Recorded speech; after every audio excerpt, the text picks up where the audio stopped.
estamos começando mais um Antenados na Geral aqui pela Boas Novas. Que beleza! E ao vivo, hein? Você pode ligar pra gente, participar.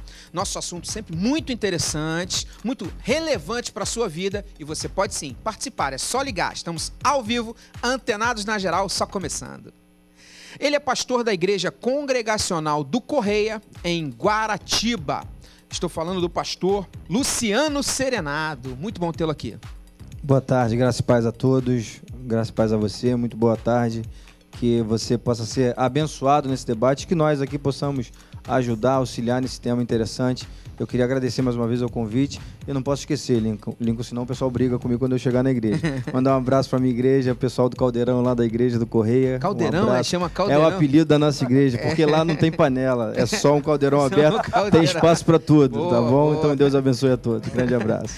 Ele é pastor da Segunda Igreja Evangélica Congregacional em Campo Grande, Congregacionais, dominando. E ele é capelão, pastor Antônio Carlos. Uma honra tê-lo aqui, pastor Antônio. É toda a minha honra, Lincoln. Prazer estar com você aqui, com os meus colegas pastores nesse debate. Eu louvo a Deus por essa oportunidade e espero que a gente possa ser útil aí ao reino, discutindo um assunto que é tão interessante e eu acho que vai abençoar a vida de muita gente, inclusive a nossa, muito mais a nossa, né? Deus abençoe você que está nos assistindo. Uma boa tarde em nome de Jesus.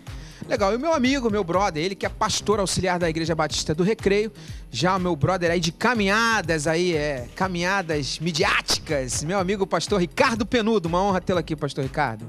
É um prazer todo meu, Lincoln, mais uma oportunidade, estamos aqui agora em televisão, né? E poder contribuir bastante aí, vamos tentar contribuir legal aí com esse tema que eu acho que é muito pertinente, acho que é atual, acho que vale a pena a gente debruçar sobre isso aí. Legal, nosso assunto hoje, ele fala sobre liturgias. O que é a liturgia? A liturgia é exatamente aquele formato, aquela maneira que se tem no peculiar de cada culto, né? Cada culto, de cada denominação, de cada igreja, tem uma maneira de proceder, né? Às vezes cânticos na frente, depois tem uma palavra através do pregador, do pastor, tem às vezes um horário, um momento de ofertório. Quer dizer, todo esse critério, essa maneira de acontecer do culto, a gente chama de liturgia. E é disso que a gente vai falar. Até que ponto essas liturgias têm sido engessadas, se são liturgias, se isso é algo bíblico, se é algo do homem. E eu queria começar, uma perguntinha que a produção colocou, as liturgias dos cultos evangélicos sempre fizeram parte da tradição da igreja? Qual a importância deles, das liturgias, na prática do culto? E eu venho com a relevância, de repente, da gente trazer a igreja primitiva. Por favor. Acho que primeiro é interessante a gente saber, assim, posicionar o que é liturgia. Liturgia, assim, etimologicamente, é serviço público, né? É o povo servindo o serviço público. E assim, uma vez eu até ouvi, você está fazendo a pergunta, eu achei interessante. Uma vez eu ouvi um pastor dizendo que a igreja dele não tinha liturgia. Que eles não se preocupavam com isso, que o Espírito comandava, isso é básico. Mas mesmo o Espírito comandando, há uma liturgia. Há uma liturgia. Evidente que há, e sempre houve essa liturgia. Então, liturgia é um serviço, é o serviço público, é o povo em serviço. Então, é claro que tem. O que a gente tem que entender, tem que posicionar, é quais são as liturgias, que tipo de liturgia é usada e que, mal ou bem, isso tem feito para as nossas igrejas. Agora, penso eu que isso desde o início, desde a igreja primitiva, se você for olhar a igreja primitiva, o início lá tinha liturgia. A liturgia estava instalada, porque eu penso que liturgia se baseia na organização.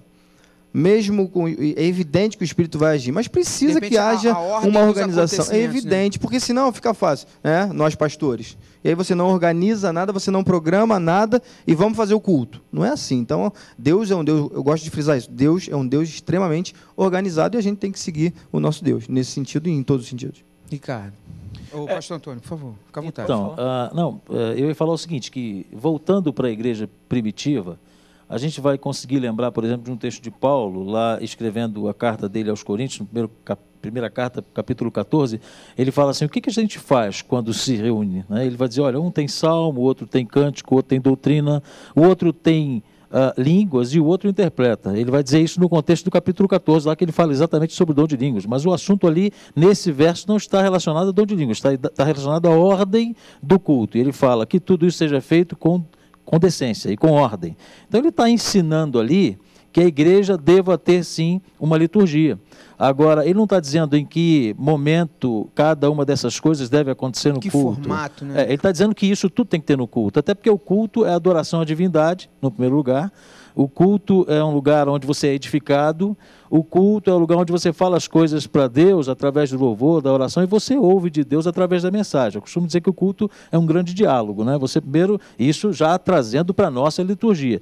Nós, geralmente, eu acho que é muito comum, as nossas igrejas, né, do século XXI, começar nossos cultos com louvores, adoração. Nem todo cântico é de louvor e adoração, né? E aí a gente vai entrar num outro ramo de discussão, que é a questão do culto que está voltado para Deus e aquele que agrada mais o homem. Então, isso tudo tem a ver com liturgia, mas eu entendo que o apóstolo Paulo ensina naquela carta àquela igreja de Corinto que havia necessidade de que algumas coisas estivessem presentes no culto. Se um culto não tem isso, não tem palavra, não tem doutrina, não tem louvor, não tem salmos, então falta alguma coisa e aí você realmente está fugindo daquilo que é o propósito de Deus para o culto, para a reunião dos santos.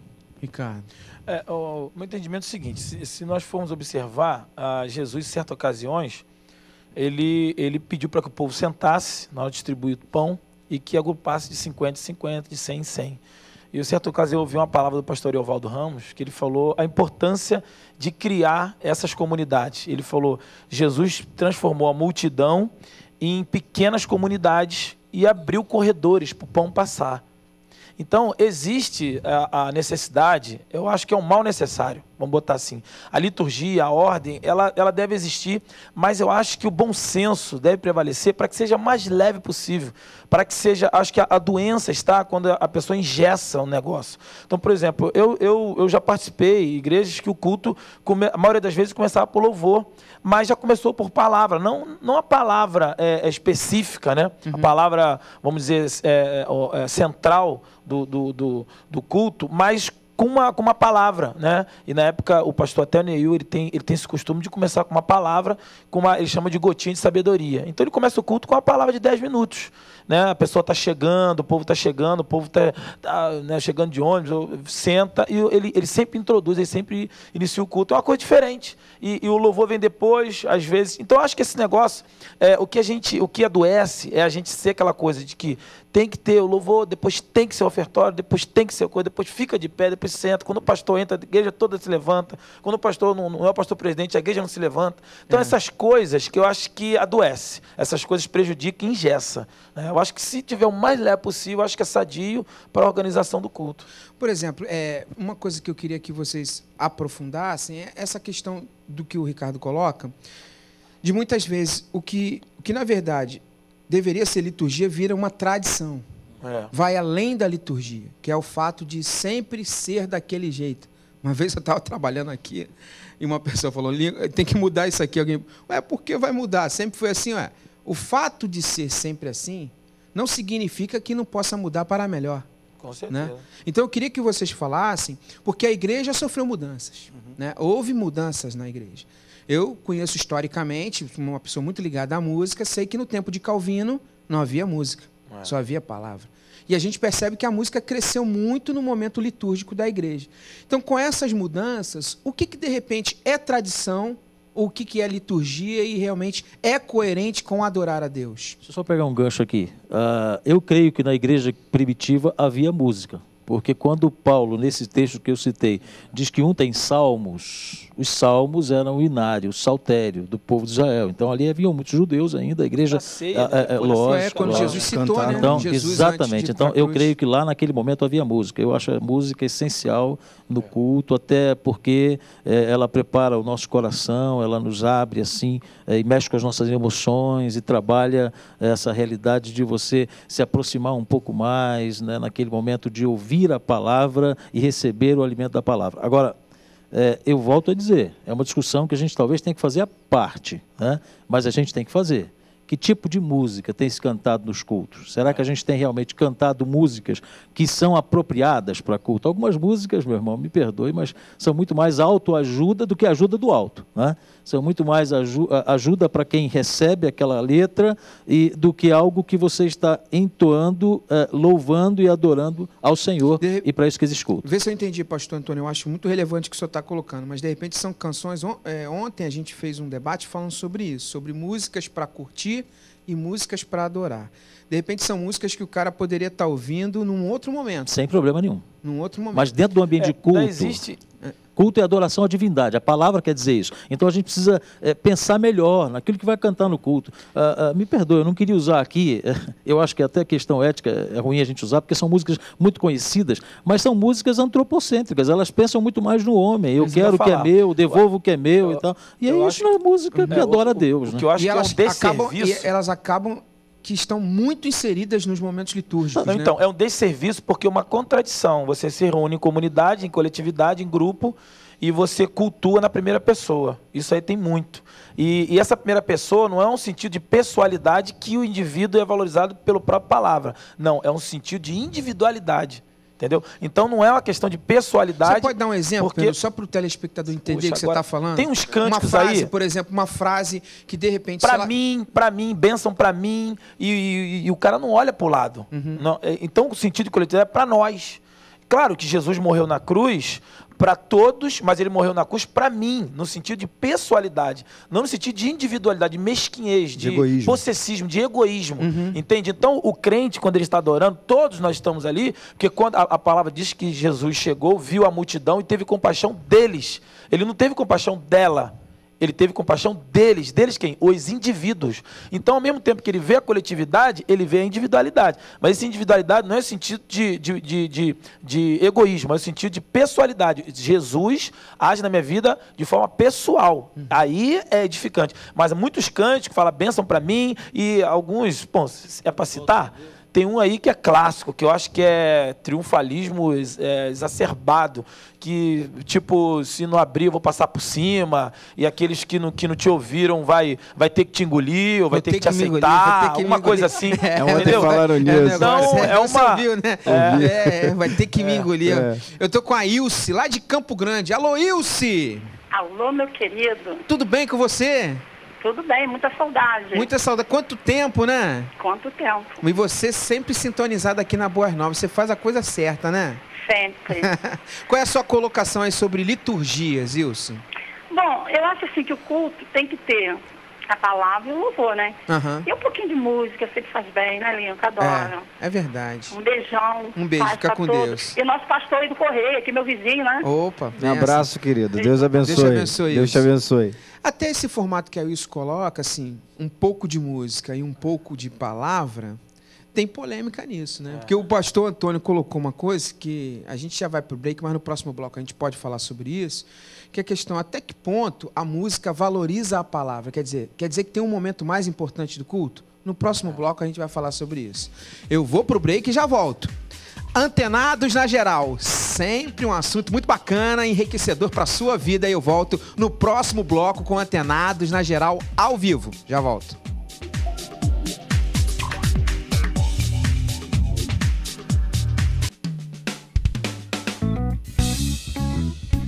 Legal, estamos de volta com Antenados na Geral ao vivo, aqui pela Boas Novas e, é claro, sempre com a tua participação. Você pode ligar para a gente e participar.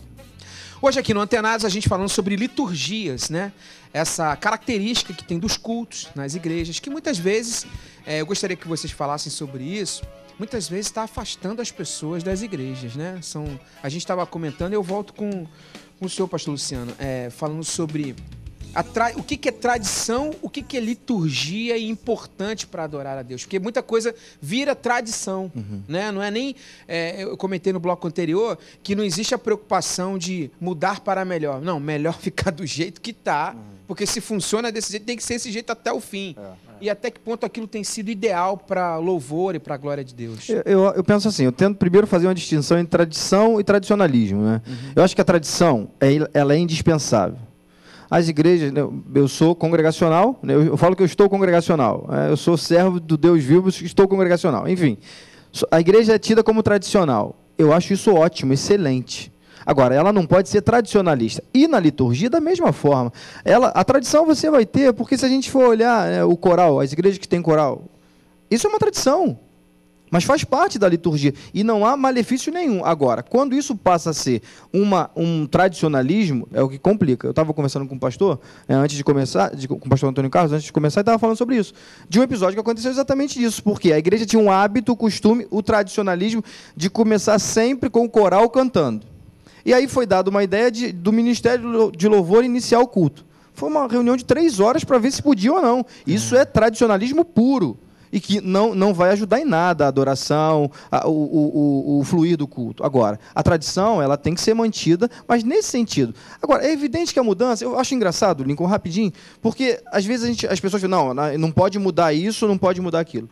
Tem um pastor colega meu, da igreja batista lá no Jesuítas, lá em Santa Cruz, que ele teve um probleminha com o membro, e o membro chegou para ele, não, pastor, o senhor está mudando muita coisa, Aí ele chegou para ele, vem cá, meu querido, qual a televisão que você tem em casa? Não, eu tenho uma televisão de plasma. Qual o carro que você tem? Não, tem um carro 0. Por que você mudou? Quer dizer, você pode mudar, você pode se atualizar e a igreja não pode. Então, na liturgia, você pode sim manter a tradição, mas trazer as novidades, trazer as inovações, no sentido de não engessar, porque quando engessa, Lincoln, pastores, eu penso que quando engessa, todo mundo aqui, por certo, já participou de um culto engessado. A gente sabe que o Espírito Santo não flui da forma que ele gostaria de fluir. Quando a coisa é engessada, vira quase que uma homilia, né? Aquela coisa assim, de começa fria, assim. E aí eu acho que fica difícil para quem vai adorar realmente, né? Você fica, como o pastor Antônio Carlos falou em off, você acaba assistindo apenas o culto, né? E não prestando um culto a Deus. É legal, eu quero voltar nesse assunto que a gente estava falando em off, que eu estava comentando de uma fala do pastor Antônio Carlos acerca da importância da música, a importância da palavra. Tem algumas pessoas que eu sei no nosso meio supervalorizam a palavra. E eu vim de uma tradição de músicos que, às vezes, também há uma valorização da música. É perceptível, por exemplo, que a liturgia da igreja brasileira mudou, o tempo da música aumentou. Isso a nível nacional, isso é fato. Muito fruto do movimento de louvor e adoração que o Brasil passou depois dos anos 90. Mas até que ponto há algo muito importante na liturgia? O que é mais importante na liturgia, além do tradicionalismo ou da tradição? O que a liturgia tem que ter como muito importante? Eu não vejo que uma é mais importante do que a outra. Para mim, a música e a palavra têm o seu espaço no culto e elas são essenciais, né? Agora, para mim, eu entendo que a parte musical do culto, ela precisa só ser bem entendida. Para que ela existe? Qual é o objetivo da parte musical? Se a gente voltar um pouco para a tradição, né, a gente vai ver que, por exemplo, os nossos hinários clássicos, eles tinham músicas que não eram necessariamente para adoração, eram músicas para fixar o ensino que se dava. Então, muitas das nossas músicas, dos nossos hinários clássicos, cantor cristão, harpa cristã, salmos e hinos, né? Cantor por culto cristão, e aí tem coros sacros, hinos sacros, né?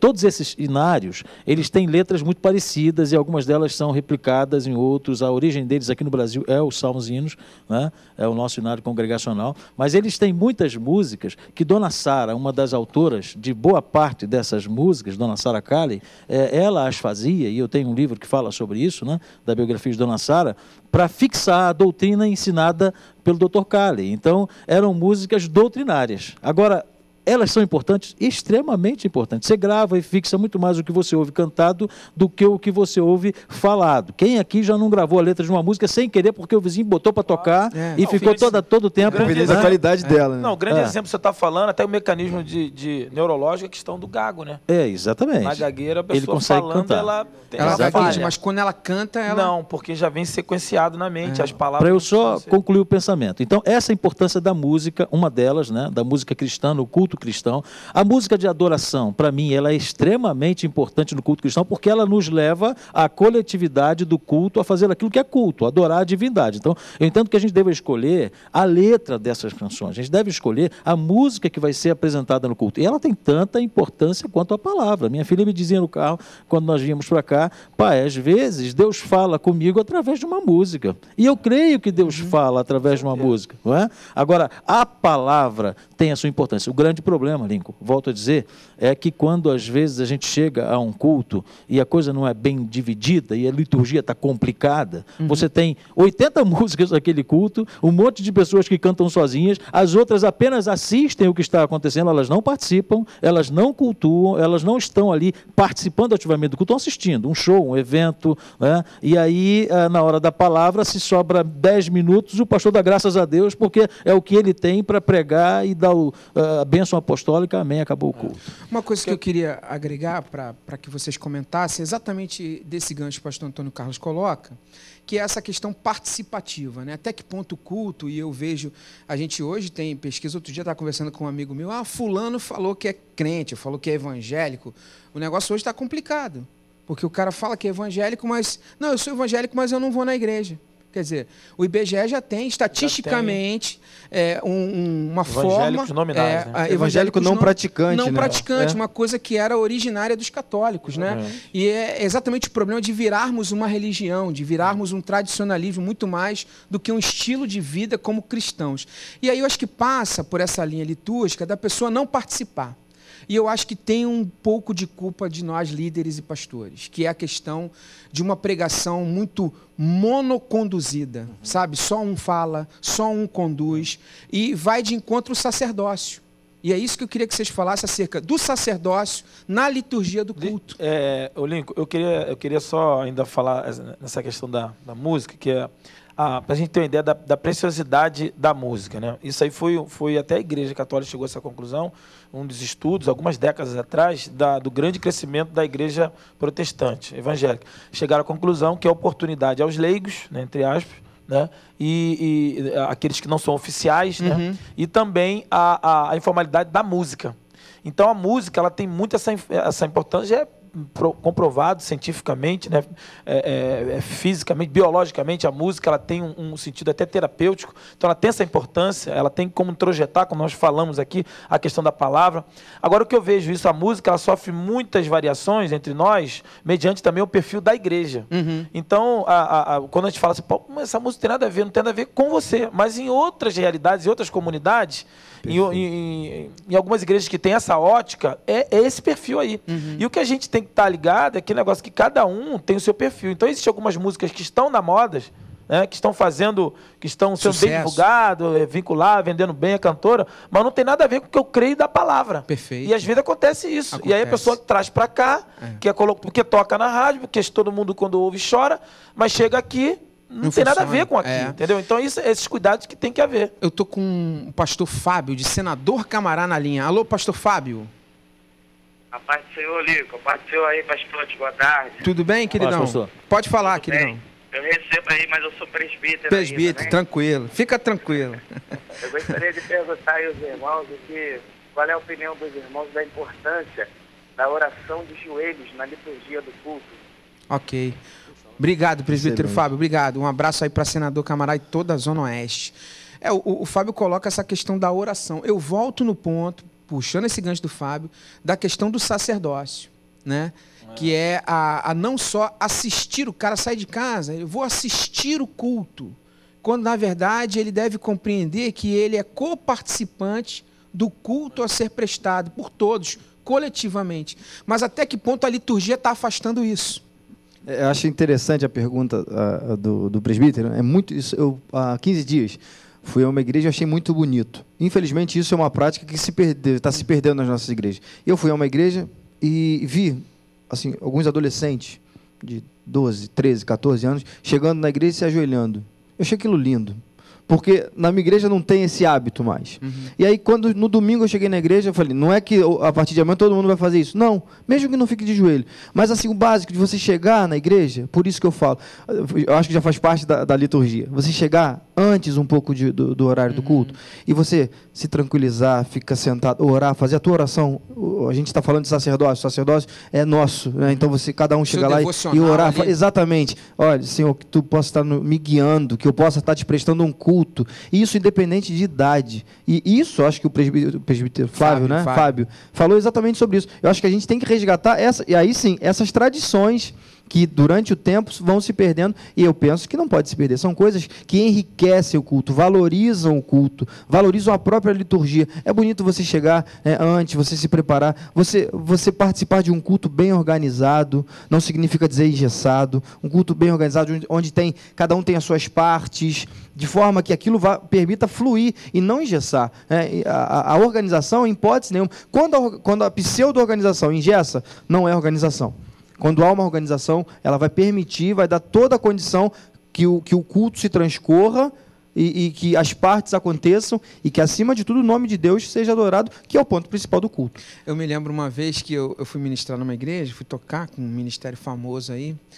E aí chegou uma senhora no final, ela não percebeu que eu estava ali na fila dos cumprimentos e tal do final. Ela não percebeu. E eu vi que o pastor perguntou para ela: o que a senhora achou do culto hoje? Ela falou: não gostei, o som muito alto. Que tem uma galera que fala que o som está muito alto sempre. Sempre.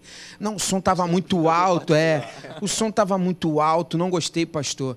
Mas o que o senhor achou, pastor? Aí ele falou assim: não, é interessante que a senhora não gostou, mas eu sinto que Deus se agradou.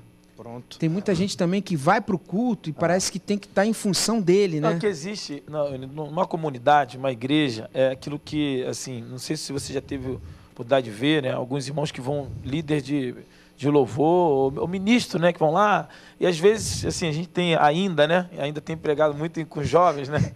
Aí chega lá aquela galera, assim, quando um programa de jovem, tudo bem, até rola, mas na igreja, às vezes chega o cara: vamos ficar de pé, o diabo tá te botando no banco. Tem um montão de irmãozinhos, de 70, 80 anos. A pessoa tem que entender, tem que se ligar. Boa essa, eu tenho que ir pro break, mas é que nem o negócio, olha, vamos levantar em reverência à palavra. Eu vou voltar nesse, eu vou pro break, mas eu vou voltar nesse assunto. Antenados na Geral, sempre assuntos muito legais, e você aqui junto com a gente na Boas Novas. Eu vou pro break e já volto. Geral e já volto.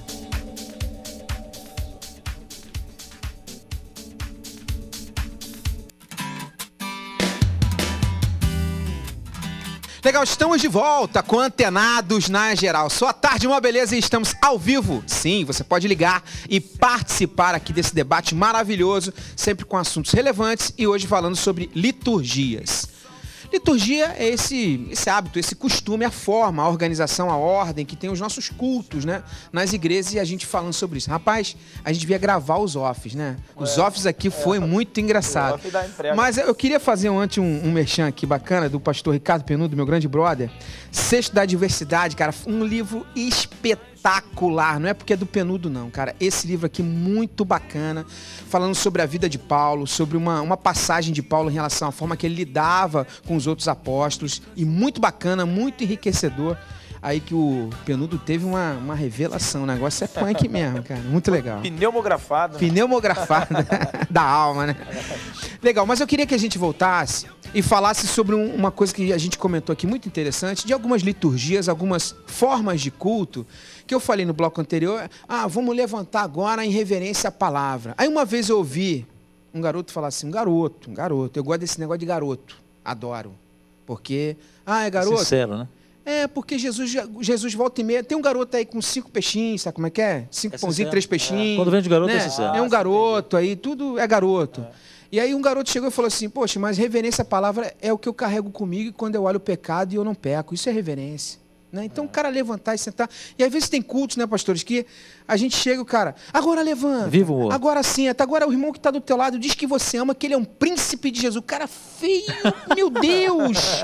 Né? E a gente fica naquele constrangimento, e eu acho que isso às vezes afasta muito mais os visitantes, as pessoas, de conhecerem a Jesus, do que a gente aconchega elas, do que a gente aproxima. Queria que vocês falassem sobre isso. Tem algumas coisas assim que eu acho que vale a pena a gente aqui na informalidade, na brincadeira. Como é que é aquele negócio? Não sabe a Bíblia? A gente tá conversando. Não, tinha um pastor antigo que falava, ele tinha uma voz meio estridente. Como é que ele fazia? Ele falava: quem não sabe Bíblia tem que aprender a bater palma. aí ele mandava essa. Quem não sabe Bíblia tem que aprender a bater palma. Mas aí, assim, é um extremo, né? Que você vê, existe o lugar das palmas, a Bíblia fala disso, aplaudir. Tem o lugar das palmas, tem o lugar da palavra. Eu acho que, eu creio, por exemplo, existe alguns constrangimentos na liturgia para pedir algumas igrejas adotam isso, a gente está só comentando, de repente, para agregar valor, para contribuir. Mas, assim, a gente tem que ter alguns cuidados, porque hoje nós estamos nisso que o mundo fala de inclusão, né, de um montão de coisa. Então, por exemplo, as pessoas têm complexo do nome. Muitas pessoas têm complexo do nome. Então, para ela dizer o nome é a palavra... Tem vergonha do nome dela, né? Segundo a psicologia, o estudo humano, o nome é a palavra, é o que ela tem maior prazer de ouvir. Mas quando ela tem complexo do nome, é inverso isso. Então fica de pé na frente de todo mundo. Qual é o seu nome? Altargino. Ou sei lá o nome do... Aldax, né? O Flamengo, na Gávea não pode não, falar muda isso. Isso, não muda esse assunto. Não pode falar Aldax, né? Aí o cara fala, sabe, mas ele é conhecido como Pelé na comunidade dele. Mas não vai dizer no meio da igreja, não, eu sou o Pelé. Não vai dizer.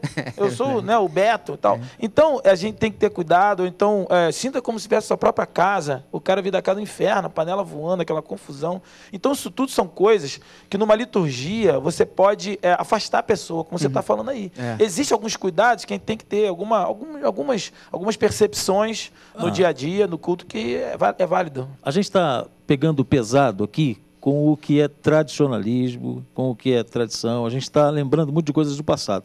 Mas acho que há umas novas...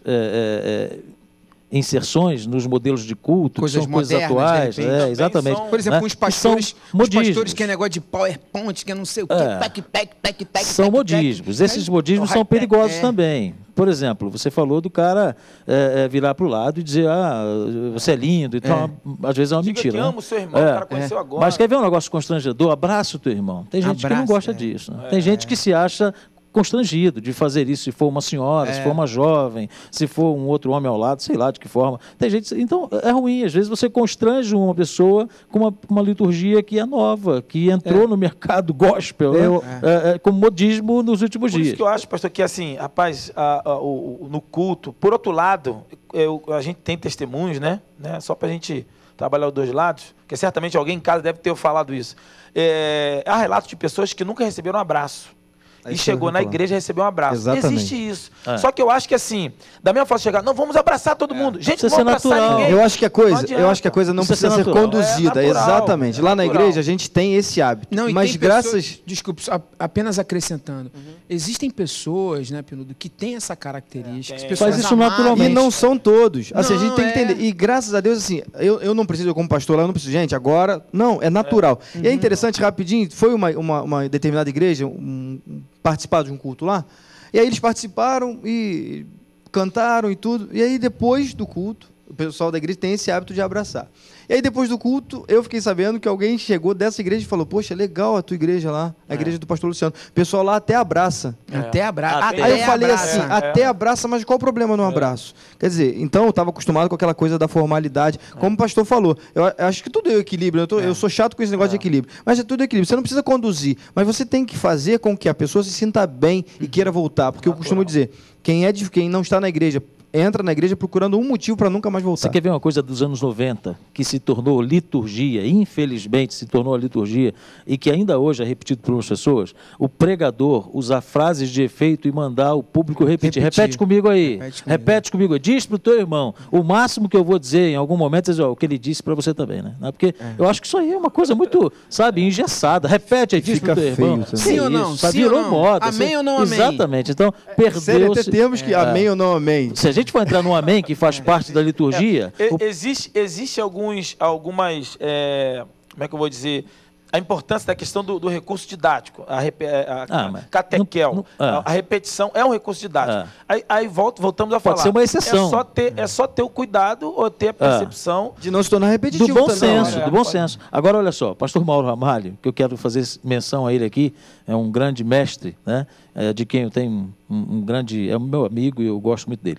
Pastor Mauro Ramalho foi na nossa igreja domingo, dar uma aula de escola bíblica dominical. Ele falou sobre a questão do amém, né? Hoje em dia, até o amém mudou. Né? O amém é concordância. Às vezes as pessoas usam amém. E às vezes usa-se o amém não com uma exclamação, mas com uma interrogação. Amém? Amém? Né? Abrir a G1, amém? Aí a pessoa responde amém. Mudou-se até mesmo o sentido. Isso tudo é liturgia complicada. A banalização do amém também. A pessoa está falando, porque o diabo está repetindo a igreja. Amém. O cara fala, às vezes o cara não está ligado. Faz parte da liturgia complicada. Uma outra coisa que tem a ver com essa modernização litúrgica e o caminhar da liturgia dentro da igreja, que eu queria ouvir a opinião de vocês, é acerca que a gente vê algumas pregações. Eu sou um crítico disso, né, de ficar analisando algumas coisas, que sou nascido na igreja, minha vida é envolvimento com a igreja, é ver algumas pessoas que o culto virou um verdadeiro, eu não sei se é um negócio de um espetáculo, de um show, que fica um negócio assim, que outro dia eu fui pregar num lugar, o cara falou assim, poxa, legal, você, tipo, a escola dominical, né, o teu lance, né?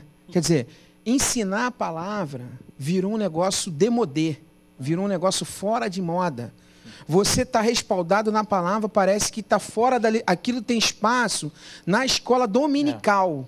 No culto, não. No culto não, porque o culto tem que ser aquele negócio do... tipo eu não sei se vocês percebem isso, uma colcha de retalhos. Sabe, o cara cita um texto do velho, cita um texto do novo, cita um jargão, cita uma forma, e aquilo ali vira... A liturgia do culto vira um negócio, parece que... A impressão que eu tenho é que parece um espetáculo. E vira, infelizmente, assim, você vê isso até nos líderes mesmo, né? Pode, às vezes, desponta algum líder que prega muito bem e tudo. E aí, alguns imitam aquilo, e aquilo acaba virando você vai em igreja, eu já mesmo vi, jeito, né? Mesmo jeito. E o pior, e aí eu acho que a gente tem que pensar, e o pior, às vezes a mesma mensagem. Tá plagiando. Às vezes a mesma mensagem. E aí é muito... Citação. É claro que eu posso, por exemplo, ser abençoado com uma palavra do pastor Antônio Carlos, que eu ouvi, e chegar na minha igreja e também compartilhar aquilo. Agora... Eu tenho que dar crédito, né? Eu não posso chegar e dizer que foi Deus que me deu uma revelação quando não foi. Então, isso, eu acho que começa da liderança. Isso que você falou, Lincoln, é muito, muito pertinente. Eu penso que o culto, seja ele qual for, deve ser uma continuidade da nossa vida. Perfeito. Infelizmente, tem gente fazendo do domingo à noite, que eu costumo dizer o horário nobre, o culto. Então, domingo eu vou prestar o meu culto. Opa, e de segunda a sábado? E sua vida, que culto, né, que eu tenho prestado? Então, domingo passa a ser... Não, aí não vai na escola dominical também, e vai à noite, não, à noite. E aí tem uma coisinha que é interessante. Às vezes, não, vou para recarregar minhas baterias para a semana. Eu costumo dizer, quem toma banho uma vez só na semana aqui? Quem se alimenta uma vez só na semana?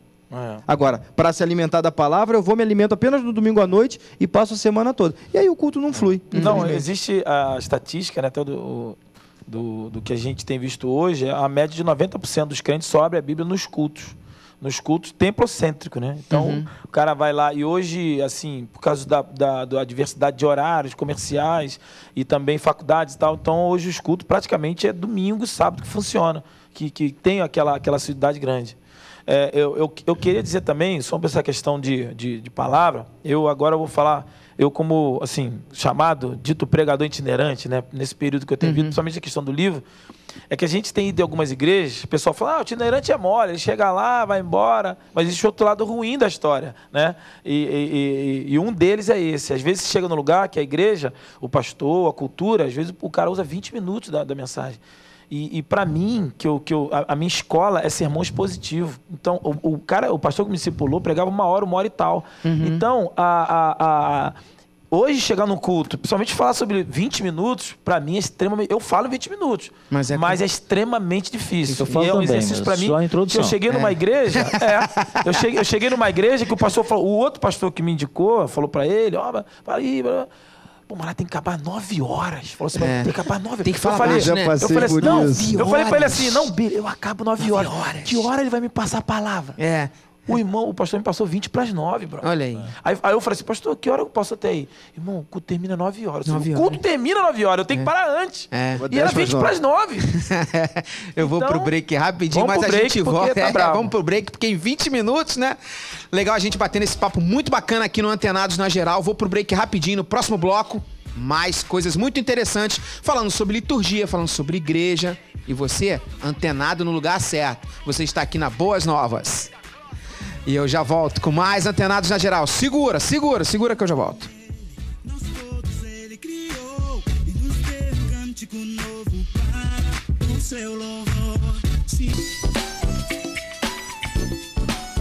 Legal, estamos de volta com Antenados na Geral e ao vivo. Você pode ligar, último bloco, liga logo pra cá e participa. Antenados na Geral aqui na Boas Novas. E legal que hoje a gente está falando sobre liturgias, sobre cultos, sobre igreja, né? E uma coisa que o pastor Antônio Carlos estava falando aqui no off, que eu acho importante nós falarmos, é algumas ordenanças bíblicas, né? Por exemplo, a ceia, ela faz parte da liturgia dos cultos das igrejas, né? Mas até que ponto a ceia ela é bíblica? Não estou falando da ceia em si, mas do modelo, do formato da ceia, né? Porque tem igrejas tradicionais que a ceia, por exemplo, é uma vez por mês. Mas na igreja primitiva era assim? Jesus ceava desse jeito? Tem algum lugar que eu já fui, não estou falando que eu faço não, que eu já fui, uns era suco de uva, já vi o pessoal cear com vinho, já vi, tive igrejas que eu fui que era com vinho, outro é um pedaço de pão, tem que ser asmo, tem que ser sem fermento, outro é o pão puma lá, sei lá, aquele pão de forma, cortadinho, outro é biscoito. Forma, né? Então, o que disso é tradição, o que é bíblico na ceia, na liturgia? Para mim, bíblico na ceia, na liturgia da ceia, os elementos nos fazerem lembrar o corpo e o sangue de Cristo. É o memorial, então, né? É o memorial. Então, para mim, fica muito claro que o suco de uva... Exatamente. Mas eu estou pegando a liturgia, a forma como se celebra a ceia do Senhor. Então, é importante que a gente tenha o pão que lembre o corpo, não é? Porque Jesus instituiu assim, e o suco de uva que lembra o sangue. Pronto. Agora, de que forma vão ser distribuídos? Isso não é bíblico. De que forma, né? Se as pessoas vêm à frente buscar, ou se os diáconos vão levar ao banco, isso é tradição. E né? quem participa da ceia? Isso é tradição. Quem participa? Aí é um outro detalhe, é um calcanhar de Aquiles, aqueles que fazem parte do corpo de Cristo. E quem disse que alguém que ainda não se batizou não faz parte do corpo de Cristo? Como é que a gente entende batismo? Batismo que eu falo, o batismo externo, o batismo com água, né? Se a pessoa creu em Cristo, se ela já deu um passo de fé, recebeu Jesus, já se converteu, já foi habitada pelo Espírito Santo, ela faz parte ou não do corpo de Cristo? Faz parte do corpo de Cristo. Agora, ela não se batizou ainda, então não pode participar da ceia. Nós criamos isso. Agora, faz parte da nossa liturgia engessar algumas coisas, do tipo, não, primeiro temos que distribuir o pão. Né? O próprio curso para se batizar também é complicado. Exatamente, mas pensa comigo. Não. Tem que passar pelo curso de catecúmenos. Agora, essa palavra é horrível, né? Agora, pensa comigo na questão da liturgia da ceia. Vamos voltar para a liturgia. Quem foi que disse, né, que as coisas têm que ser exatamente como eram há 30 anos atrás, né? Então, hoje, por exemplo, eu sinto muita liberdade, em algumas ocasiões, de mudar tudo isso. Às vezes eu convido os irmãos para virem à mesa e eu digo a eles, olha, isso faz parte da comunhão. Quando você passar pelo seu irmão no corredor da igreja, olha no olho dele, né? Você está levando o seu alimento, aguarda para participarmos juntos. Então, a gente muda algumas coisas que em momento nenhum vai comprometer o objetivo da ceia. Não vai ferir em momento nenhum. Não vai ferir. Mas a liturgia passa a ser engessada, às vezes não permite isso, não é? Eu acho que, assim, é até interessante. Às vezes a ceia é celebrada após a mensagem, né? Na igreja a gente já ministrou a ceia como o primeiro ato do culto. E não tem problema nenhum. É claro que é interessante. A primeira vez que eu fiz isso, principalmente os mais antigos, né? Ficam meio que olhando assim, mas agora? Será que vai acabar o culto agora? Mas são coisas que não ferem. E eu acho que se você... o básico, o pastor colocou muito bem, né? É o pão, são os elementos, e o memorial. Você relembrar do sacrifício de Cristo Jesus. Eu falo que a Santa Ceia, a Ceia do Senhor, é o momento mais, assim, é o ápice realmente da nossa vitória do que nós somos. Se somos cristãos, somos pequenos cristos, é porque Jesus morreu na cruz por nós. Agora, fazer desse momento, eu penso, também da Santa Ceia, um momento alegre. Não, a gente estava falando em off aqui, não um momento triste, de pesar, não uma cerimônia fúnebre. Jesus Cristo morreu, mas ele ressuscitou, vive e reina. Então, é um momento de celebração e a liturgia engessada não pode atrapalhar de maneira nenhuma esse Colinco, me dá só um minutinho para eu falar de uma coisa interessante aqui. Uma vez eu fui celebrar a ceia no interior do estado do Maranhão, eu era missionário no Piauí e eu estava visitando um grupo de irmãos que se reuniam numa região rural. Então, o pastor da igreja mãe, que era de São Luís, igreja de Dom Angelim, meus amigos lá talvez estejam assistindo, o pastor Lindon, né? Ele pediu para que eu fosse nessa congregação. E quando eu cheguei lá, eu achei que os irmãos estavam me aguardando para a ceia. Eu não levei os elementos. Alguns irmãos da igreja foram comigo, quando chegamos lá não tinha.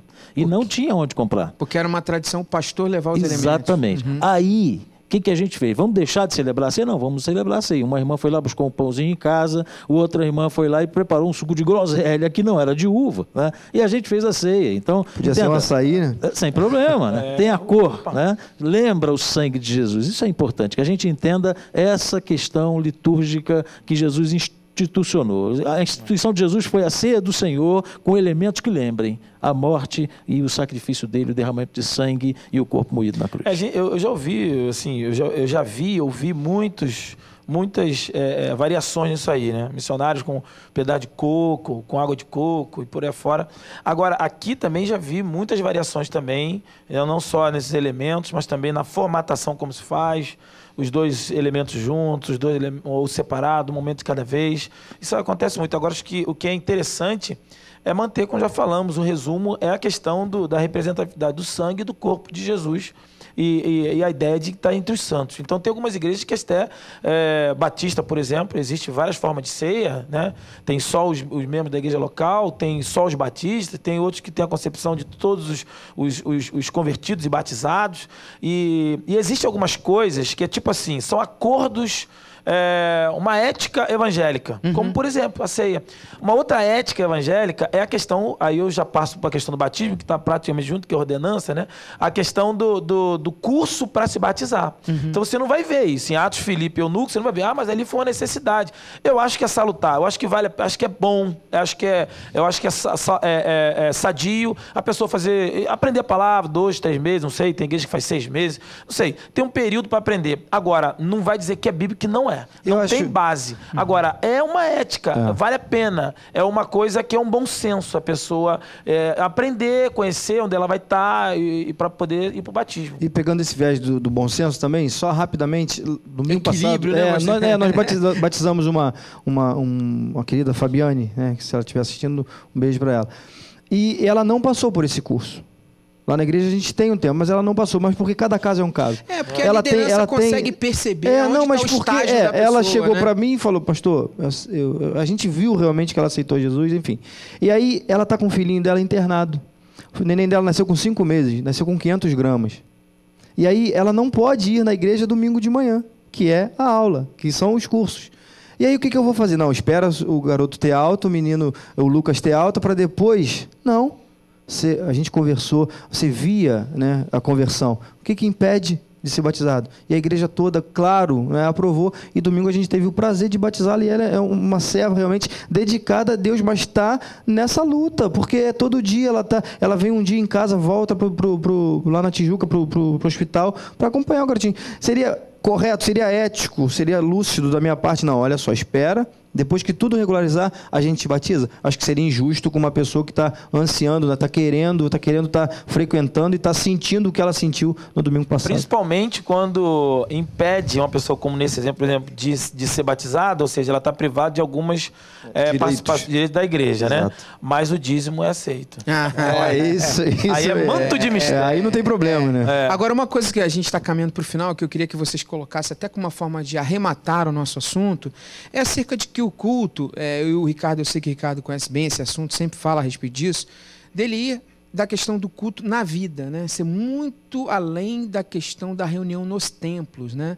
Dessa, como você fala, templocêntrico, né? Tirar, descentralizar essa questão da vida com Deus muito além das reuniões de domingo ou das reuniões de quarta-feira. Eu queria que a gente, numa abordagem final, trazendo relevância e importância do assunto para as pessoas que nos assistem, de condicioná-las a entender que o culto vai muito além da liturgia, do programa de domingo, né? Eu acho que um bom exemplo disso é o crescimento nos nossos dias de um retorno àquele modelo da igreja primitiva que é chamado grupo familiar, né? Alguém pode chamar de célula, outros chamam de reuniões pequenos grupos, né? Exatamente. Então, dentro de uma dessas reuniões, não há preocupação com liturgia. Você fica à vontade, você senta num círculo, né? E aí um fala, outro ministra o estudo, depois tem um tempo de oração uns pelos outros, a gente tem um tempo de cânticos, às vezes sim, às vezes não, e aí você tem um tempo muito legal, que é até de contar piada, né? Na última reunião de grupo que eu participei, a chuva caiu, ninguém podia ir embora e a gente ficou lá contando piada até mais tarde, né? E foi muito legal. Então, eu acho que o culto continuar no dia a dia é essencial na vida do cristão, porque você é templo do Espírito Santo, sabe? Então, essa ideia de templo, quando a gente centraliza o culto no templo, a gente está voltando lá para o Velho Testamento, né? E quando a gente lembra que Jesus quebrou tudo isso, né? Ele disse, olha, você agora é um sacerdote, né? Onde você está, você é um intercessor, você é alguém que pode atrair pessoas que não têm contato nem comunhão comigo e trazê-las à comunhão comigo. Então, eu acho que no meu trabalho eu posso promover isso, né? Dentro da minha vizinhança eu posso promover isso. Eu sou um sacerdote, você é um sacerdote, não porque somos pastores, porque somos lavados e remidos no sangue de Jesus, né? Porque fomos chamados para sermos sacerdócio santo, né? E real do Senhor Jesus. Então, isso é importante, que a gente faça da nossa vida um culto diário, atraindo pessoas a Cristo. Eu penso que, no final do culto, às vezes a gente fala assim, nós não vamos agora louvar, vamos terminar o culto. Eu não gosto de usar isso, porque o culto não acaba. Eu acho que a gente tem que inverter. A pergunta do Lincoln, eu acho que a gente tem que inverter. O culto tem que ser a coroação do meu culto prestado na semana, e não ele ser o cerne da minha semana. não ele ser o mais importante da minha semana, mas ele é a coroação porque eu vivi 6 dias em santidade, buscando a presença, cultuando a Deus através na minha vida, através das minhas palavras e com as pessoas, com os meus parentes, com os meus empregados, com o meu chefe, enfim, com todos. E no domingo é a coroação desse culto que passa a ser público. É só para a gente, assim, pra gente ser bem objetivo, ou usamos a nomenclatura de que vamos iniciar o nosso culto coletivamente, né? É uma coisa... Eu uso muito isso. Ou vamos iniciar a nossa reunião. E aí, mas essa mentalidade é bem lá atrás, porque a questão do Velho Testamento, a herança judaica, que só existia um templo, e depois a igreja chamada igreja oficial, que é aquela coisa de estar na igreja e ser igreja. Então, essa mentalidade nossa, essa está incutido lá atrás. Então, por exemplo, você vai à igreja hoje, você está dizendo que você vai no local, na sede, você vai na alvenaria, você vai no templo. Mas a igreja somos nós. Então, esse sentido também de culto e de reunião, onde eu estou, eu sou culto. Então, geralmente eu gosto de dizer, quando tem oportunidade, vamos iniciar nossa reunião, porque o culto de cada um já começou quando você, Deus, trabalha na intenção. Quando saiu de casa para vir aqui, já começou o seu culto. Verdade. Então, mas isso é uma questão de mentalidade e que está introjetado muito fortemente pelas nossas heranças que a gente tem tido aí. Verdade. A gente está, infelizmente, caminhando para o final. Hoje foi muito proveitoso e eu fico muito feliz com a presença de vocês. 30 segundos para cada um se despedir, mandar aquele abraço e fazer um fechamento daquilo que acha oportuno de falar acerca do que conversamos. Pastor Sereno. Adorar a Deus, acima de tudo, né? Sempre. Seja no domingo, seja na terça, na quinta, todos os dias, adorar a Deus. E só queria mandar um abraço de novo para toda a igreja, para o pessoal lá de Guaratiba, todas as igrejas, que Deus continue abençoando a todos e também puxar um pouco para todos os congregacionais, né? Hoje a gente está representado duplamente aqui a todos os congregacionais do Brasil. Grande beijo. Eu queria falar sobre equilíbrio. Eu acho que nada melhor do que buscarmos o equilíbrio. Não dá para abrir mão da liturgia. Ela é importante, não é? Por exemplo, eu gosto da informalidade, mas ao mesmo tempo eu gosto do tríplice amém. É uma coisa minha, eu gosto. Eu gosto de lembrar, às vezes, de uns salmos e hinos dentro da nossa realidade de culto congregacional. Então não é porque é da igreja congregacional, culto da congregação, tá?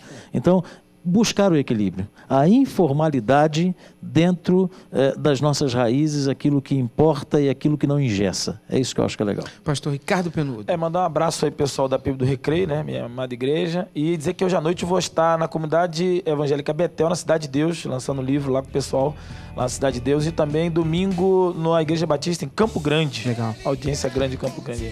Legal. Deus abençoe muito. O Antenados na Geral fica por aqui. Super valeu e tchau, tchau.